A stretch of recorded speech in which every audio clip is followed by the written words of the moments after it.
जीवन घटित होने वाला है और आप एक योजना बनाने जा रहे हैं और आपके पास एक दृष्टिकोण है और आप आशा कर रहे हैं कि यह सही होगा।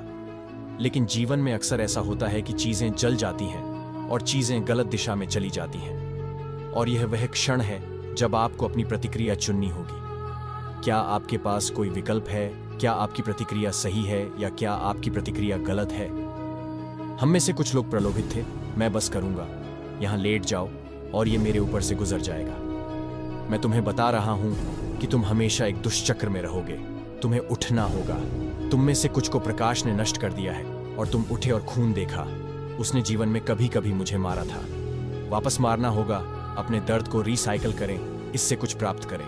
आप पहले से ही दर्द में हैं, इसका उपयोग करें, इसके साथ कुछ करें, इसे आपको अगले स्तर पर ले जाने की अनुमति दें। अपने दर्द को आपको महानता की ओर धकेलने की अनुमति दें। आपका क्या है?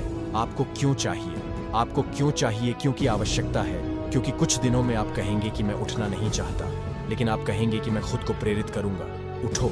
आपकी माँ को आपकी जरूरत है, आपके पिता को आपकी जरूरत है, आपके बच्चों को आपकी जरूरत है। उठिए। क्यों? जब आप अपने आप को धक्का नहीं दे सकते, जब आप छोड़ना चाहते हैं और अपना क्यों छोड़ना चाहते हैं, तो यह आपको धक्का देने वाला है, आपको वह बढ़त देने वाला है। आपको उस लाभ की आवश्यकता है, आपको उस लिफ्ट की आवश्यकता है जिसकी आपको अगले स्तर तक पहुंचने के लिए आवश्यकता है। अब यही कारण है, बेहतर होगा कि आप अंदर चले जाएं। आप अभी भी बाहर उस चीज की तलाश कर रहे हैं जो पहले से ही अंदर है। आप अभी भी किसी ऐसे व्यक्ति की तलाश कर रहे हैं जो आपको बचा सके। जब आप पहले से ही अपने सुपर हीरो हैं, तो आप किसी से कुछ जानकारी की तलाश कर रहे हैं, जबकि आपके दिमाग में पहले से ही वह चीज है जो आपको चाहिए। अब समय आ गया है कि आप उठें और अपना सर्वश्रेष्ठ संस्करण बने, क्योंकि आप अपने दौर से गुजर रहे हैं और आप हार मानने के लिए तैयार हैं। क्योंकि यह वैसा नहीं दिखता जैसा आप सोचते हैं कि यह वैसा दिखना चाहिए जैसा आप हो चुके हैं। इसे 5 साल तक कर रहे हैं और ऐसा नहीं लगता कि आपको लगता है कि आपने अपना सारा पैसा इसमें लगा दिया है, आपने अपना सारा समय इसमें लगा दिया है। लोग आपको देख रहे हैं। क्रेग, 5 साल आपने निवेश किया है। ओह, जो हुआ उससे आपका कोई लेना देना नहीं है। इसमें आपकी कोई गलती नहीं है कि आपको जमीन पर गिरा दिया गया। आपका इससे कोई लेना देना नहीं है और मैं इसके लिए आपको दोषी नहीं ठहरा रहा हूँ। लेकिन अगर मैं 1 हफ्ते बाद वापस आता हूँ तो आप अभी भी जमीन पर हैं। अगर मैं 1 साल बाद वापस आता हूँ तो ये आपकी गलती है। बाद में आप अभी भी जमीन पर हैं, ये आपकी गलती है। यदि आप गिर जाते हैं तो आप इसके बारे में कुछ नहीं कर सकते हैं, लेकिन वापस उठना आपके साथ जुड़ा हुआ है और आप मुझसे वादा करेंगे कि आज से आप हार नहीं मानेंगे। ऐसा क्यों करें? तुम रोते रहते हो, मैं क्यों? भगवान, मुझे एमएस क्यों मिला? मुझे कैंसर क्यों हुआ? मेरी माँ क्यों मर गई? मुझे नौकरी से क्यों निकाला गया? क्या आप समझते हैं? सुनो, तुम्हें इससे गुजरना पड़ा, क्योंकि इससे क्या होता है कि तनाव महानता पैदा करता है। इससे भागना बंद करो और भागो। यह मुझे बताना बंद कर देता है कि आप किस दौर से गुजर रहे हैं। वे महानता तक पहुंचते हैं, वे इससे गुजरते हैं और यह जितना कठिन होता है उतना बेहतर होता है। अब मेरी बात सुनो। मुझे इसकी परवाह नहीं है कि आप बीमार हैं या नहीं।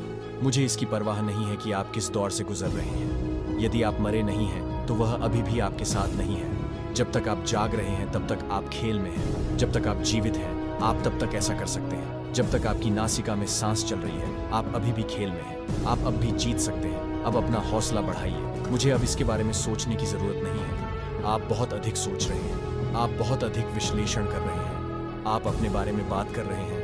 बस मुझे नहीं पता कि क्या यह काम करने वाला है। मैंने प्रयास किया और यह काम नहीं कर सका।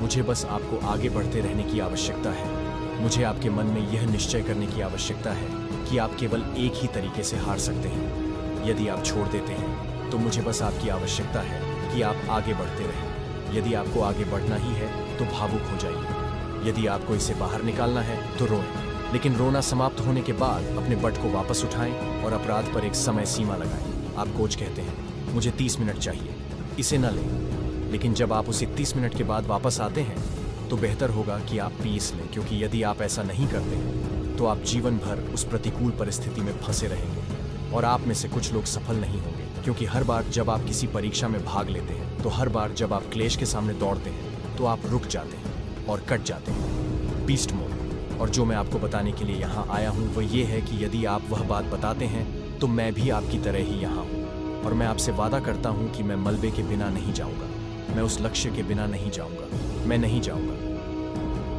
उस सपने के बिना मैं इस विश्वविद्यालय को तब तक नहीं छोड़ूंगा जब तक कि मैं सफल नहीं हो जाता।